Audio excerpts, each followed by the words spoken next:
whether it's morning, afternoon, or evening. Hey to you, sassy lady. It's Danette Moss, Business Systems and Implementation Strategist. And as always, I'd like to welcome all of my sassy female CEOs to this awesome series that we're participating in, which is Strategic Leadership Mastery. Y'all, it is day 36. And today we are diving into a transformative topic, in my opinion. And that's all about navigating the now as female CEOs. I want to welcome my IG peeps for joining me. And of course, as always, my LinkedIn, Facebook, Twitter, YouTube, all those awesome platforms that I enjoy hanging out on. I appreciate you all for hanging out here with me, and welcome to the 36th day of strategic leadership mastery. And as I mentioned, today it's going to be all about navigating the now as female CEOs, getting present in the moment, and exploring one thing that I always like to talk about, y'all, and that is somewhat of the importance of outsourcing.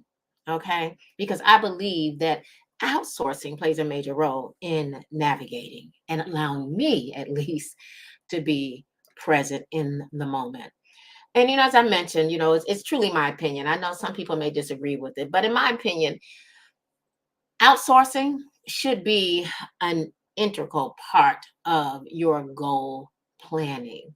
Remember, we are now participating inside, we have a series inside of a series. And for the next, I guess, 13, because we've been doing this is day 4 of the 17 days inside of the 36 days series within a series, we were dabbling a bit with goal setting and planning and understanding our goal persona or archetype. So again, I truly believe that outsourcing plays a major role, and that it should be a part of your goal planning. And as the go-to strategist, the strategy lady, to the awesome coaches, consultants, and service providers, I truly understand, y'all, the delicate balance between strategy and implementation with goal setting, and that it is truly a crucial component. Now, let's dive right into some practical tips to help you embrace the power now, right now, and get present in the moment. Again, I want to welcome you to the 36th day of the Strategic Leadership Mastery Series. And our topic is all about navigating the now as female CEOs and getting present in the moment. I am Danette Moss, Business Systems and Implementation Strategist, AKA the Strategy Lady, over at Let's Talk Strategies, home of the SaaS Factor, where I truly enjoy working with those 6 and 7 figure female CEOs. Y'all, I generally love to help them go from overwhelmed, but you're going to hear me kind of talk about that word a little bit here, just like I kind of talk about the word busy. I work with them to go from overwhelmed in their business to going from strategy to implementation. In a nutshell, I work with them to put their business on rinse and repeat. It is extremely important. Thanks so much for joining me here and giving me a bit of your time for this yet quick, generally 30 minutes or under, sometimes I go a little over, segment of the Strategic Leadership Mastery Series. Now let's go ahead and let's dive in. But before I get into sharing the practical tips, I want to talk about why getting present matters. For me, as we deal with the hustle and bustle of all of our diverse roles, being present, in my opinion, y'all, it isn't a choice. It can't be. It isn't a choice. In my opinion, it's a necessity. And here's my word that I'm going to stick in there. It is a necessity for strategic success. The whole thing about outsourcing and the role that it plays and how it allows you to stay presently in the moment, I just can't see how people don't have it implemented in their goal plan.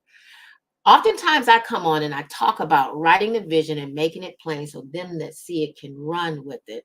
As I get things out of my head down on paper, brain dumping. And yeah, I've heard people say, well, brain dumping, that's old. We all know how to do that. Well, then my question is, why you're not doing it? Because everybody's always talking about what they know how to do, but it's very obvious to me that they're not doing it. And as I work with you through understanding the importance of clarity by getting what's in your head out of your head down on paper, and how when you get clear on the things that you're clear on, when you begin to outsource it, y'all, it opens up so much space for you to get present in the moment and stay present in the moment. Okay. But I do want you to remember something. When I talk about outsourcing, I am not talking about it in the sense of just merely completing task, right? I believe that outsourcing allows you, it allows me to cultivate a mindset that propels my business forward. It allows me to help that person, or it allows me to stay in my now, operate in my zone of genius, my zone of optimization, and give somebody else the task that they work best in. So it's propelling me and it's propelling that other person that I'm giving that to. Hey, Career Whisperer, how are you? Thanks so much for joining me here on IG. And again, thanks for those of you that are joining me on LinkedIn, Facebook, YouTube, oh my goodness, Twitter or X. Our topic of discussion today, for those of you that can't see it over on IG, is navigating the now as a female CEO, getting present in the moment. And I spoke a moment about how outsourcing plays a crucial role in helping you do just that. Now, we are going to jump into 7 practical tips or steps to help you do just that. These are tips and steps that I personally use for myself, things that I've learned along the way, things that I've inherited by being coached by my coaches and trainers to help me stay on task with the things that I'm doing and meet the goal in mind as I grow this successful business. Now, that first practical tip that I believe you could use to navigate and stay in the now, right? And become more present as that successful female CEO. And that is mindful outsourcing. Now, when we think about mindful outsourcing, I want you to get in the mindset of shifting your perspective of outsourcing. I know that sometimes a lot of us, or most female CEOs, have a problem with outsourcing. Why? Because we want to hold tight on the things. We don't trust people. We have an issue with making sure that they get done what we need to have done. And oftentimes that stems from us not having clarity on the things that we need to do. Because if we get clear on the overall picture, it makes it much more easier for us to outsource, aka delegate the things that we shouldn't be focused on, so that we can focus on the things that really give us the success that we need to have. So mindful outsourcing allows you to shift your perspective on outsourcing. Instead of merely delegating those tasks, right? Focus on the strategic responsibility of it. Okay. Yeah, I know I'm talking all things strategies. I'm the owner of Let's Talk Strategies, and I talk all things strategies as the strategy lady. So let's look at it more like the strategic responsibility piece of it. So a way that you can do that, step 1 in this portion, is identifying the task consuming significant time. So those things that are taking up time, things that you don't need to focus on. You know it needs to be done, but you can give it to someone else. So when we go through the mindful outsourcing, identify the task consuming significant time. Another step in that area is to evaluate the impact of the overall goal, the end goal in mind as it pertains to that task at hand that you're outsourcing, right? Identify those things, evaluate it. How impactful is it going to be for you? How impactful is it going to be that you can focus on the thing that's best in your wheelhouse, and you can give it to someone else to do? It gets done, but you can stay focused on that thing that's going to generate you that necessary income that you need to generate.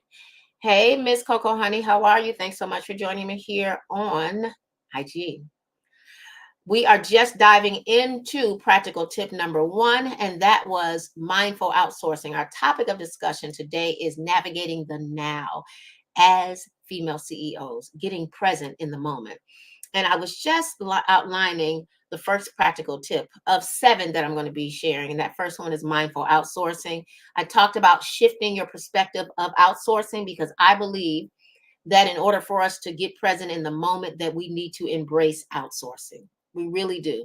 We also need to understand that when we deal with outsourcing and embracing it as part of our business model, that it's not merely just about delegating tasks. Okay. A lot of us get stuck on that, and that we need to focus on strategic responsibilities. The first step in that was identifying tasks consuming significant time. And then I gave another step, which is evaluate the impact of the overall goals, right? You need to be really looking at that. You think about time and you think about the overall goal. And then step 3 in this area here is to delegate strategically, y'all, right? Make sure it's aligned with your business vision. Oftentimes we will hire virtual assistants. Okay. I was guilty of it, or admins, and we automatically think that they should understand and know that task at hand. A VA is a VA, but they may not specialize in certain things that you need them to handle. So this is where you may have to elevate and pull out some more money and make sure you get connected with someone who specializes in said things, right? You got to. So delegate strategically. You want the task to get done in the best time that you need it to be done, and you not to have to keep going back and forth with giving them clarity. When you delegate strategically, aka hire someone who specializes in certain things, or have someone on your team that specializes and works best in this, then you don't have to waste a lot of valuable time. Make sure that it is aligned with your business vision. Now, here's a common example of what that looks like when I speak to or speak about mindful outsourcing. Y'all know a lot of us are here on a consistent day-to-day basis, dabbling with social media. And I keep going back to that. And this is day 36. I'm sure it's come up several times. But we sometimes will allow social media to drain our time. When your mindset, your work, your skills should be focused somewhere else, this is something you could delegate easily to someone else. But you need to make sure they're on the same page with you, that they have the same values, the same goals, and they understand the end goal in mind for you. So definitely consider outsourcing something as simple as your content creation. Let them know what it is you want to talk about, what it needs to be about, who you're speaking to, right? When you do this, it's going to leave you more time for what? Strategically planning and working on the things that you best work at. Hey, the brains behind business. Hadn't seen you in a while, my brother. I came over there and checked you all out at your last event. It was awesome. Awesome, awesome, awesome. But that focusing here on social media as opposed to focusing on the areas that you're best gifted at can be a time waster for some of us. Now realize that for some of us, that's in our wheelhouse, right? But if it's not in your wheelhouse, I recommend you give that to someone else. That falls up under mindful outsourcing. Okay. Now, let's talk about our language as we think about outsourcing and choosing the right descriptors as we think about the mindfulness piece of outsourcing. You know, I talk a whole lot about the fact that I work with overwhelmed 6 and 7 figure female CEO coaches, consultants, and service providers to go from overwhelmed in their business to putting it on rinse and repeat. In a nutshell, I work with you to go from strategy to implementation. But I found that sometimes, depending on what I'm doing, using the words overwhelmed and busy can really put a lot of weight on people and make them feel some kind of way. So, as I go through my process of mindfully outsourcing, looking at how I can truly navigate in the now as a successful female CEO and get into the present, I also think about the words that I use. Okay. So this is practical tip number two. Because the words that you use can really send you in different directions. You know how when we grew up, they said sticks and stones may break your bones, but words won't hurt you. That was a lie, right? Words have made sometimes positive and negative a serious impact on some of us, and some of us right now as grown adults, as a 55-year-old woman, if I didn't switch my thought process, I would be totally jacked up on some of the things that were said to me in the past. And so I, with purpose, make sure that when I am expressing anything, whether it's in my personal life or my business life, that I choose better words for myself. So watch the language, right? Because words can shape your reality. Choose, I guess what we say, your descriptors mindfully. So the way that I do that, y'all, is I identify my common challenges and my feelings on whatever it is I'm touching, the touch points in my business. Because as a business coach, consultant, or strategist, even though I know why I'm here to help you, right? But I have to remember as I'm working with you through this thing, I usually have to think about how you look at things, your challenges, your feelings. They do matter, right? And so I watch my words that I say. I had someone tell me, I really don't like that word busy. And at the beginning, for me, I didn't understand why that mattered. But the more I got into it, I begin to understand why that particular word bothered that person, right? So I tend to change my words, right? I may, instead of saying something like overwhelmed, I say, let's actively manage multiple opportunities. You see how I switch it up? For whatever reason, for me, that helped me better, and it helps switch the mood and the way that that other person worked through as I coached and trained them, right? So explore alternate descriptors for you as you operate in the now, right? Choose words that empower rather than overwhelm. Even though I tell you I work with overwhelmed female CEOs, I may say that at a certain point in how I'm describing myself, but as I get into the business segment, the coaching, the consulting, and all of that, I shift in my words. My words change to help elevate you more than kind of put that weight of the world on you.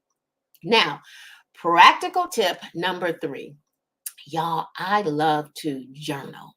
Okay. And you know how they talk about gratitude, things. I like to set up what I call an appreciation journal, right? Because it allows me to foster the moments that I can just totally appreciate. And it helps me not think about that other stuff, right? So, how do I do this? I don't take long while I'm doing it. I set aside at least 5 minutes daily where I can write down the things that I appreciate about how my day is going. I even write in how I expect for it to go. So I'm speaking positivity in it. We are speaking about goals. We're speaking about a lot of different things that help us operate in the present. So this is why this matters to me, right? And I go back and I at least note or write down three things that I appreciate about the services I'm providing, my clients, my team members, the personal growth, my business growth. Right now, I'm in the midst of a 5-day challenge with Myron Golden. And y'all, let me tell you, it has really, truly been a blessing. And we're talking about make more offer challenge. Trust and believe goal setting is coming up in there. And I have to think about the things that I'm talking to you about operating in the now, right? So that I can move forward and get more in the present of the moment.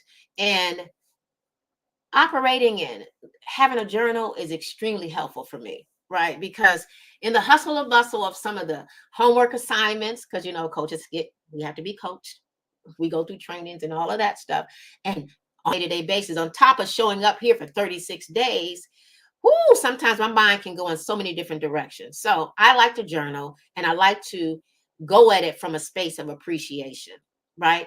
It allows me to reflect, y'all, on the positive impact of everything that I'm putting my hand to. even when the negative pops up, right? So you can appreciate your client wins if that's going to help you. Appreciate your team players, because that's all about collaboration. Make sure you appreciate you for that personal growth and that business growth that you decided to take. Definitely get into appreciation journaling. Now, practical tip number 4 is all about some grounding techniques. I'm not sure if you've heard of that before, but it is something that I truly believe is a technique that we, as successful business owners, as successful female CEOs, should definitely put inside of our day-to-day um, business goals. Okay. When you use grounding techniques, it will allow you to connect with your present. Now, what does a grounding technique look like? Some of us can work well, y'all, in a crowded, a loud, crowded environment or a loud environment, right? Some of us don't do well in that. So, for me, if I've got things I need to do, but I'm sleepy here in the home office, sometimes I may go into another environment that's not so loud, but gives me just enough noise for me to think straight. Others may need to find a quiet space, right? That's a grounding technique, a way that will allow you to stay focused, right? Next, one other technique I found is very helpful for me as it pertains to grounding is the proper breathing. I actually got on the phone, was it day before yesterday or yesterday with one of my clients because I noticed she hadn't been showing up. I know we have been going from strategy to implementation. We implemented some things and then she just went totally quiet. So I got on the phone and I asked her, hey, in a nutshell, in my own layman's elementary terms, what's up? Why are you not showing up? What's going on? And the first thing she went to was, she took a deep breath because we had talked about that before. And she focused to gain her thought process. She also focused so that she could speak to me correctly, right? Sometimes taking a deep breath lends a major, it helps, put it that way.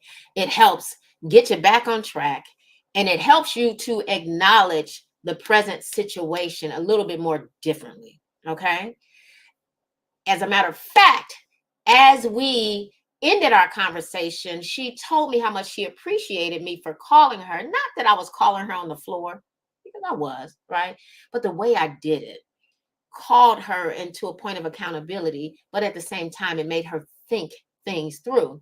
So as she went about her day, as she went about thinking about how frustrated she was still working this 9 to 5 job that literally gives her well over $100,000. But it's not her goal, her vision, her dream, her business. She's working under somebody. And going through and answering the questions and having the conversation with me and revisiting her grounding techniques, y'all, it helped her as she went into a meeting that she had to address. She immediately remembered what we had just went through. She was mindful about her breathing. It helped her to center herself as she had to go into a difficult conversation, right? And it allowed her to make better decisions. So, practical tip number 4, grounding techniques as a female CEO to getting present in the moment, grounding techniques is going to be extremely helpful. If you're not using them, try using them. Go out there and Google grounding techniques and implement them in your business like yesterday. Okay. Now, practical tip number 5 is strategic reflection. Y'all know I'm going to use that word strategic as much as I need to, right? Reflect strategically for growth. You got to. You can't throw mud up against the wall and expect for it to stick and then sit there and wonder why things are not working. Set aside some dedicated time to reflect.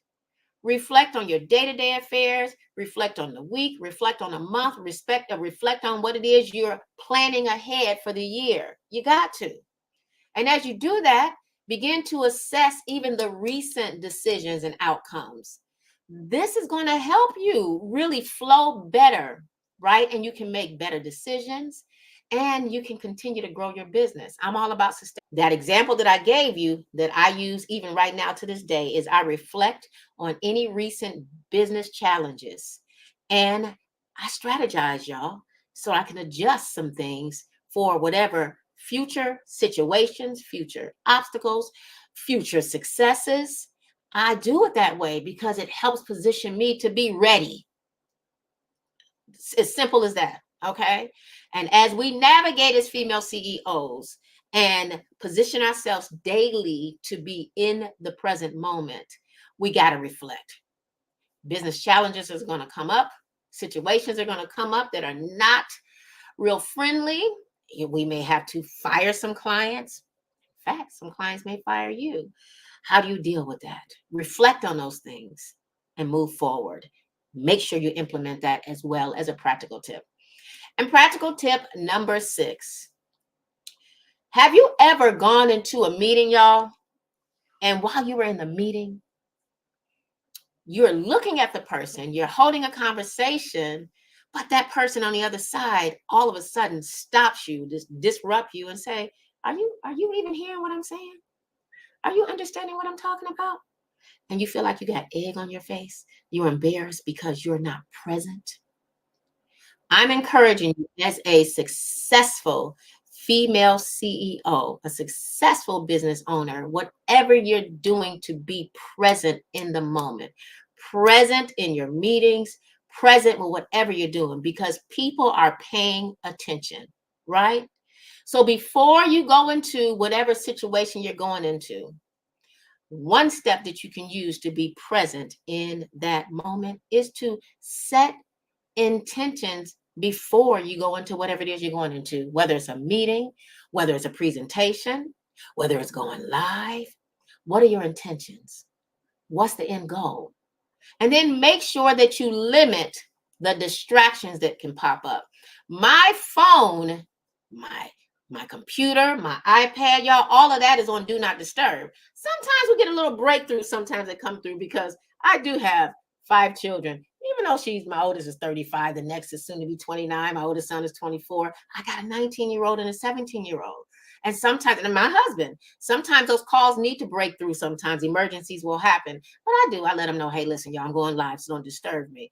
But I limit my distractions as much as possible so I can stay present in the moment, right? And then one other thing that I've had to continue to work on as it pertains to being present in my moment is that I needed to learn, and I'm encouraging you, if you struggle with this, how to actively engage and be an active listener, right? Now, here's an example of what not to do, or I guess a statement of it. Y'all know a lot of people, and we all kind of grew up on this thing called multitasking. I don't believe in multitasking. I believe that there's no such thing as multitasking, because in order for you to do one thing, you got to stop the other. So you're not multitasking, you're starting and you're stopping. That is not a good way to operate your life, nor is it a good way to run your business. So instead of multitasking, focus on the meaningful contributions that you're working on, or that meaningful thing. Give whatever it is you're working on the undivided attention. Focus on that. And once you get finished with that, move on to the next thing. Now, if you feel like whatever that thing is you're working on is it's going to take you a lot of time, break it down into segments. I'm going to work on this for an hour. I'm going to work on the next thing for hours. I'm going to go in this meeting, but while I'm in this meeting, even though I know I got other fires that may need to be put out, I'm going to let someone else know, hey, I need you to catch this while I'm focused on this. Because you never want a situation, or the people you're with, or whoever it is you're working with, whoever you're coaching or consulting, to feel like they don't matter. So multitasking, in my opinion, is dangerous. Limit your distractions, set intentions before you put your hands to whatever it is you're going to do, and stay focused, stay fully focused on the heart of the matter. In a nutshell, again, stay present, right? Now, last but not least, practical tip number 7, as we navigate the now as female CEOs, getting present in the moment, is mindful decision making. Y'all, it's time for you to evaluate your decision making path, how you're doing it, and add mindfulness to it, right? How do I do this? Before I make a decision, I take a pause. I press the pause button before I make any decision, let alone any major decision. Because if I make the wrong decision because I rushed into it and I didn't think the process through mindfully, sometimes it is costly, extremely costly. So I'm encouraging you to put that as part of your goal planning piece, right? Add mindful decision making into it. Evaluate your decisions before you say a yes to it, right? Press the pause button. Don't allow people to rush you into making a major decision, especially, right? Assess the present situation so you can know what's going on.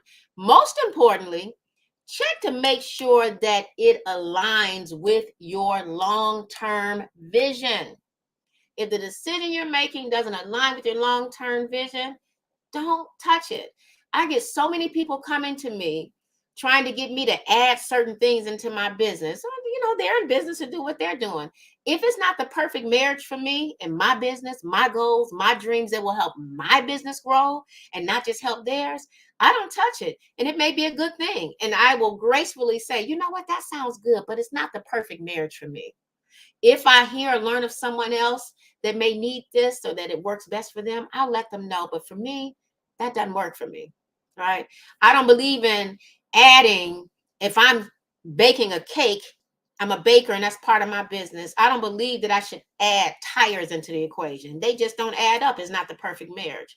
And quite often people will bring that stuff to you, especially if it is this is the new thing and everybody's jumping on board. It still may not align with your business's vision and goals. Make sure it lines up with your business vision and goals so that you don't find yourself frustrated and all over the place. So align your decisions with your long-term visions. Stay focused on that and allow that good stuff to manifest out of it. Don't allow people to have you jumping and having the squirrel mentality in a nutshell. Now, before I launch any of my services, this is an example, right? I consider how it aligns with my overall business strategy. Right now, I am working on something, and oh boy, I had one of my clients tell me, well, hey, I know you design websites and stuff like that, and maybe you should consider doing XYZ. And I thought about it for a second, but I immediately went back to the things that I'm working on right now. I did a checkup from the neck up, and I made sure that what she suggested did not interfere with the thing that I'm launching right now. I considered, in a nutshell, how it aligned with my overall business strategy.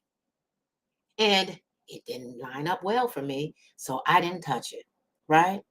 I recommend you do that. Do a checkup from the neck up on everything you're doing. So that way, as you navigate this, here's that word busy. I usually don't like to use busy. The busy day-to-day affairs that you're dealing with as a successful female CEO, you can stay in the now because you're not allowing all kind of different things to take you off course. You don't need to do that. You want to stay on course. You want to stay on target because in the end, it's all about us achieving that end goal and having that sustainable growth as business owners. I encourage you, if you haven't had the time to think about outlining a step-by-step approach as to how you can stay in the now and stay present in your business, to go back and listen to these 7 practical tips that I provided you on how you can do that, how you can navigate the now as a female CEO. And I like to say successful female CEO, and get in the present. Stay in the present moment. That way you will find it easy not to get that squirrel mentality because you're staying focused. So go back, re-listen to this segment here. Make sure that you go back and look at the 7 practical tips. Ask yourself the question, am I mindfully outsourcing? Am I thinking it through the right way? Am I making sure that I'm delegating the right way? Am I aligning these things with the right person, right? Delegating strategically is going to be key. Just because you got a VA, you may have the wrong VA. Sometimes you have to get someone who is who is strategically aligned to the particular project you're working on, who specializes in that. Go back and listen to all 7 of these practical tips and ask yourself the question, am I doing these? Am I practicing these? If not, get busy doing them. I got a question before we wrap up. And that question is, how do you, female CEO, weave the art of being present into your strategic, I guess I could say, tapestry, into your day-to-day affairs? Because we're all about being strategic leaders and mastering everything that we do on a consistent day-to-day basis so that we can have that sustainable growth in our business. So how do you weave the art of being present into your day-to-day affairs? Share your insights with us in the comments section here, whether you're on IG, Facebook, LinkedIn, Twitter, or YouTube. Now, if you're that female CEO that does not necessarily like to have her comments out here in the open, I encourage you to join us over in the Get Your Sass On community. And you can do that if you're not a member by joining us. You can go to GYSO community.letstalkstrategies.com and become a member. Again, that's GYSO community.letstalkstrategies.com. Well, it was a pleasure spending this time with you all. Thanks so much for sharing your time. I'm looking forward to your insights. If you have any questions about this topic of navigating in the now as a female CEO and getting present in the moment, feel free to leave that question right here in the comment section or over in the Get Your Sass On community. I promise I will be the one answering you.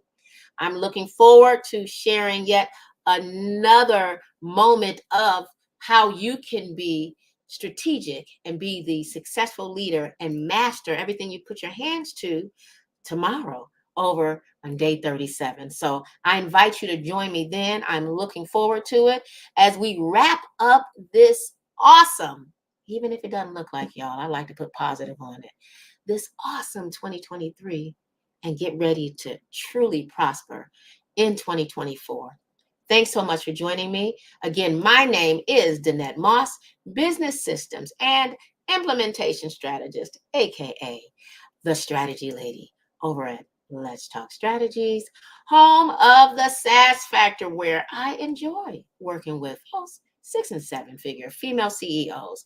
I love using this awesome technique that has helped me go from point A all the way to Z in a most successful way. And that is the SaaS framework. I'm all about working with them to help them simplify, automate, systematize, and streamline their business for sustainable growth. Thanks so much for joining me, y'all. Take care. Have a wonderful rest of day. Until tomorrow.